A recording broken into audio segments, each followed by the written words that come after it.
AXICEP asiste a una reunión en la que se habló de la situación que vive el país en relación a los migrantes.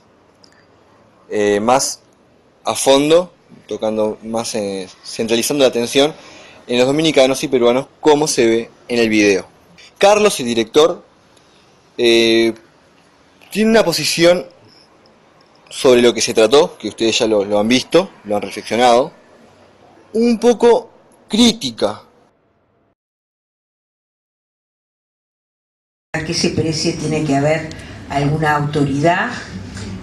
En este caso no una alta autoridad, porque mide 1,50, pero fuera de toda broma, por suerte estos días me han tocado estar en actividades en las que no me siento participando formalmente, sino que me siento también incluida en el tema que se va a debatir. Y por lo tanto yo saludo este espacio de diálogo, nos hace mucho bien. Necesitamos mirarnos en diversos espejos. Primero, en uno que tiene que ver con la esencia del Ministerio de Desarrollo Social, que es cómo se construye la política pública. Eso nos cuesta porque esto tiene que ver con una concepción. La política pública no se construye solamente desde el Estado, nacional, departamental, municipal. Se construye en conjunto con la sociedad. Por lo tanto, generar estos espacios y que realmente las conclusiones nos aporten en el diseño de la política pública es sustantivo a una concepción de cómo se construye la misma. En segundo lugar, está la otra misión del Ministerio de Desarrollo Social. Hay algunos, ustedes saben, acá hay mucha gente que proviene de la academia. Saben que hay discusiones que a veces van pasando de moda y otras veces vuelven sobre el terreno. Hay una discusión que se dio hace 10 años, cuando seguramente capaz que persiste en algunos ámbitos, cuando se crea el Ministerio de Desarrollo Social y nosotros hablábamos de la necesidad de la inclusión social, y entonces la gente decía, ¿a dónde estamos incluyendo? ¿Qué significa incluir? Insumos para el intercambio. Nosotros cuando resolvimos también estas dinámicas nos parecía muy importante compartir algún conocimiento básico o algunas definiciones básicas que puedan servir para eso, ¿no? Para comenzar a conversar en torno a determinadas ideas. Para estar de acuerdo o desacuerdo, pero bueno, tener siempre algunos datos, algunos conceptos, etcétera, que nos ayuden a comenzar la discusión.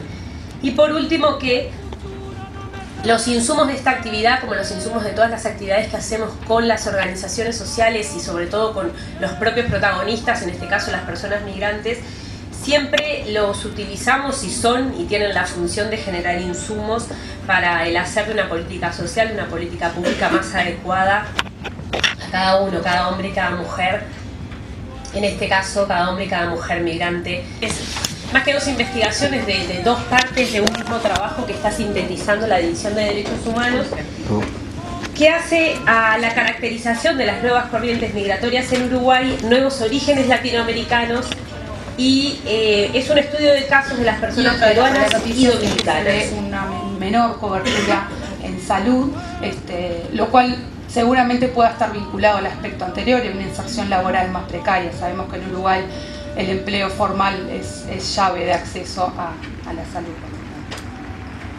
Bueno, pero hay buenas noticias también. Si vemos la distribución ocupacional de inmigrantes y de uruguayos nacionales no migrantes, vemos que hay cierta complementariedad en las ocupaciones en las que se insertan unos y otros.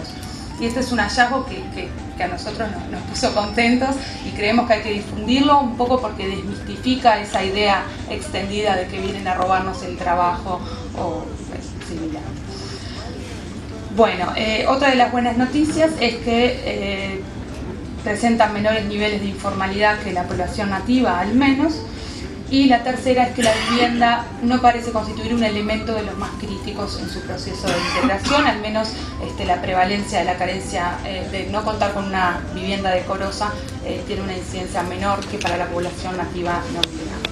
Y bueno, entre los asuntos pendientes, ya cerrando, que seguramente requieran más estudios en mayor profundidad y seguramente cualitativos, queda pendiente. ¿Qué implicancias tiene esta inserción laboral inicial precaria que vemos? Un poco lo que refería antes cuando hablábamos de la sobrecalificación, esa estrategia para evitar el desempleo, para complementar los datos estadísticos justamente.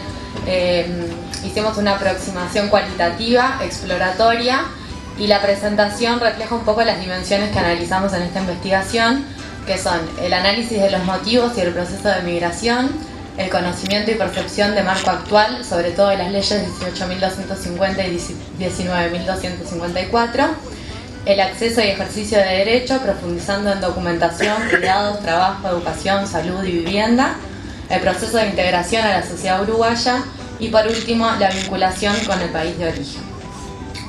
Como objetivo principal, entonces, nos planteamos caracterizar a la población inmigrante y conocer el proceso de integración a la sociedad uruguaya, profundizando en el acceso y ejercicio de derechos y atendiendo las diferencias según género y país de origen. La fundamentación para la selección de estas dos poblaciones, peruana y dominicana, es, como presentaban, el aumento del flujo migratorio dentro de los denominados países latinoamericanos no tradicionales y también que la mayor parte de las personas inmigrantes que se acercan al MIDES provienen de estos dos países, esto sin considerar los países limítrofes, Argentina y Brasil. Bueno, como decíamos, la metodología tiene un abordaje cualitativo. Hicimos entrevistas semiestructuradas a 3 tipos de actores: inmigrantes, instituciones que trabajan en la temática y asociaciones civiles que nuclean personas inmigrantes y también trabajan en la temática. Para arrancar esta primera dimensión de análisis de los motivos y del proceso de migración, los principales motivos de inmigración son aspectos económicos y laborales, vinculados sobre todo a situaciones de vulneración socioeconómica en el país de origen, tanto de peruanos como de dominicanos. Esto se conjuga también con la promesa de encontrar mejores condiciones en Uruguay. Los que nos contaban los inmigrantes es como esa especie de bola de nieve de que va uno y le cuenta al otro y le cuenta al otro, y siempre tenían algún caso conocido que había llegado a Uruguay y estaba esa promesa de encontrar mejores condiciones acá. A medida de la presentación vamos a ir poniendo algunas citas que no las vamos a leer, pero está bueno que las vayan leyendo ustedes. Bueno, la tenencia de lazos en Uruguay previo al proceso migratorio facilita mucho la instalación en el país y estos lazos son la fuente de información y las redes de pertenencia se vuelven claves entonces tanto en el acceso como en el ejercicio de derechos. Algunos entrevistados manifiestan también su desilusión en cuanto a las expectativas y la realidad a la cual se enfrentan cuando llegan a Uruguay, diferenciando un poco eso que les habían contado con lo que de verdad se enfrentan cuando llegan. Y también queremos destacar que hay casos de migración en 2 etapas, en los cuales viaja primero la mujer y luego el varón con los hijos o sin los hijos, pero se da la reunificación familiar en ese orden.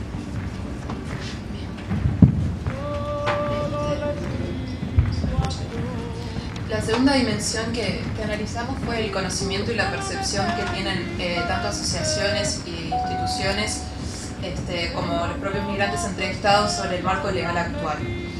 En particular, como decía Cecilia, la ley 18.250 y la ley 19.254. Para repasar algunos aspectos esenciales de estas dos leyes, la ley 18.250 es del año 2008. Básicamente se reconoce a las personas migrantes iguales derechos que los nacionales, ese es el aspecto fundamental, y se crea la Junta Nacional de Migración como órgano asesor y coordinador de las políticas migratorias. En el año 2014 surgió la ley 19.254 que modifica la anterior en tanto facilita la residencia permanente a los nacionales de los estados partes del Mercosur y países asociados. Dado que, a pesar de que las investigaciones fueron interesantes y que se ha estudiado a fondo, tanto de una forma objetiva como más subjetiva, que es mediante la investigación cualitativa, con entrevistas, dando datos interesantes como que los migrantes no le sacan el trabajo a la gente nacional, sino que es complementario. Y rompiendo un poco de tabúes, pero estos temas ya se han tratado antes.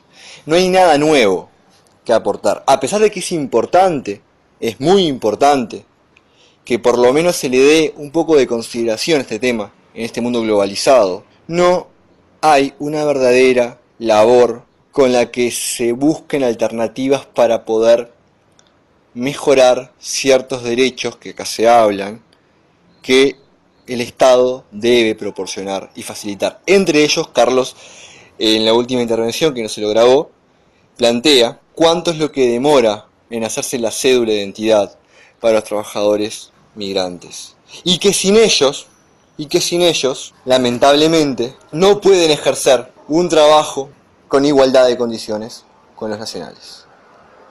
Demora 12 meses aproximadamente en la realidad sacar la cédula de identidad, cosa de forma muy complicada, dado que Carlos es el encargado, Carlos Valderrama, integrante de la Casa de los Inmigrantes, lidia con esa problemática día tras día. Su trabajo es arduo, ayuda a sacar la documentación a venezolanos, a peruanos, colombianos, cubanos, 4 de ellos que viven en la Casa del Inmigrante, que Carlos los apoyó la institución los apoyó a regularizar su documentación. Labor que él ha palpado, que es sumamente difícil, y que es ahí donde él hace hincapié, dado que sin documentación no somos nadie. Y es ahí donde se tiene que trabajar y el Estado poner los pantalones para que pueda solucionar por lo menos esa problemática. También presentar una caracterización de esa población que estamos abordando. Y bueno, y después una mesa que es la mesa de intercambio de decisores o la mesa de debates, le decimos nosotros a los TEC, esto que mencionaba Patricia anteriormente, transforma entre tierras y quilombo, donde bueno, la idea es generar este espacio de diálogo y ponernos a pensar conjuntamente en algunas preguntas disparadoras desde el lugar de trabajo o el lugar de incidencia. El intercambio intercultural, fueron ya 16 encuentros. Se realizó un encuentro taller sobre trabajo y vivienda, entrevistas individuales de orientación y contención. Se trabajó en forma transversal con la Secretaría de Empleabilidad, realizando un llamado para un grupo de migrantes. Allí entraron 15 personas. Se trabajó sobre la inclusión de la variable migrantes para la adjudicación de lugares de venta de emprendedores. Se realizó un taller de sensibilización sobre el tema migrantes para funcionarios y funcionarias municipales que trabajan en la ventanilla de entrada llamada Anexo, que no sé, Ana, si la conoces. Está en el anexo. A recalcar, que ya también lo dijeron las investigadoras, es que la ley, esta última ley que se trata en el video, es muy progresista para la región, es sumamente innovadora en muchos aspectos, pero que no se han puesto a la práctica totalmente, o inclusive parcialmente no está puesta a la práctica. Exisep muestra este video para que ustedes puedan ver un pequeño pantallazo de lo que se está trabajando en Uruguay en lo que se refiere a la inmigración. Seguramente pase, no de igual forma porque cada país es un mundo distinto, pero hay semejanzas y puede pasar cosas similares en Chile, en Argentina, en España.